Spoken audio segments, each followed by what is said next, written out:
Kovai Swadeshi expo and food carnival 2026 Kongu மண்டலமே அதிர காத்திருக்கும் பெருநிகழ்வு. பங்கேற்பாளர்கள் இந்திய நாட்டின் ஒப்பற்ற நிதியமைச்சர் மாண்புமிகு திருமதி நிர்மலா சீதாராமன், மத்திய வர்த்தகம் மற்றும் தொழில்துறை அமைச்சர் மாண்புமிகு திரு பியூஷ் கோயல், தமிழ்நாட்டின் சிறு குறு மற்றும் நடுத்தர தொழில்துறை அமைச்சர் மாண்புமிகு திரு மதன் ராஜா. இது மட்டுமின்றி வர்த்தகம், கலாச்சாரம், உணவு ஆகியவற்றின் ஒட்டுமொத்த சங்கமம். நாள் ஆகஸ்ட் 8, 9, 10. இடம் கோவை ரத்தினம் கிராண்ட்ஸ் ஹால், பொள்ளாச்சி சாலை, கோயம்புத்தூர். அனைவரும் வாரீர். அனுமதி இலவசம். தமிழ்நாட்டுடைய பட்ஜெட் என்பது புதிய அரசு முதல் பட்ஜெட்டை சமர்ப்பித்திருக்கின்றார்கள். இந்த மின் கட்டணத்தில் நிலை கட்டணத்தை திரும்ப பெற வேண்டும் என்ற எதிர்பார்ப்பு என்பது இந்த பட்ஜெட்டில் அறிவிக்கப்படவில்லை. தமிழ்நாட்டில் இருக்கக்கூடிய எல்டிசிடி மின் இணைப்பை பெற்றிருக்கக்கூடிய குறு சிறு தொழில் முனைவர்கள் பெருமளவில் தமிழக முதல்வர் அவர்கள் இந்த பட்ஜெட்டில் வந்த நிலை கட்டணத்தை திரும்ப பெறுவார்கள் என்று எதிர்பார்த்தோம். அந்த அறிவிப்பு இல்லாதது வேதனை அளிக்கிறது. குறிப்பாக ஒரு கிலோவாட்டுக்கு 35 ரூபாய் இருந்த மாதாந்திர வாடகை 170 ரூபாய் வரைக்கும் உயர்த்தியருடைய விளைவு குறு சிறு தொழிலில் பெருமளவில் பாதித்து வருகிறது என்பதை நாங்கள் முதல்வரிடத்தில் எடுத்துரைத்திருந்தோம். அறிவிக்கவில்லை. ஆனால் நாங்கள் எதிர்பார்ப்பது இந்த கூட்டத்தொடரிலே அதுக்கான அறிவிப்பு வெளியிட வேண்டும்.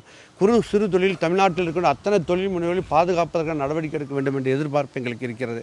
அதே போல் சிப்காட்டுகள் உருவாக்கப்படும் என்று நிதியமைச்சர் பட்ஜெட்டில் வாசித்தார்கள். நாங்கள் கோவை போன்ற தொழிலாளர்கள் ஆயிரக்கணக்கான குறுந்தொழில் முனைவர்கள் வாடகை கட்டடங்கள் இயங்கிக் கொண்டிருக்கிறோம். எங்களுக்கு குறுந்தொழில் பேட்டை வேண்டும் என்பது நாங்கள் தொடர்ந்து வலியுறுத்தி கொண்டிருக்கிறோம். மின் கட்டணத்தில் நிலை கட்டணத்தை குறைக்கணும், பாதியாக குறைக்கணும்னு சொல்லி கேட்டிருந்தோம். சென்ற வாரம் முதலமைச்சரை போய் சந்திக்கும் போது கூட அவரும் என்ன சொன்னார், பரிசீலனை பண்ணுறதா சொன்னார். ஒரே ஒரு கோரிக்கை சொல்லுங்கள், உடனே அதை பார்க்குறேன்னு சொன்னார். அது ஒரே கோரிக்கை நாங்கள் கேட்டிருந்தோம், நிலை கட்டணத்தை குறைக்கணும்னு. குறைக்கிறதா எதிர்பார்த்துட்டு இருந்தோம். ஆனால் அதில் இந்த பட்ஜெட்டில் அந்த அறிவிப்பு வரல.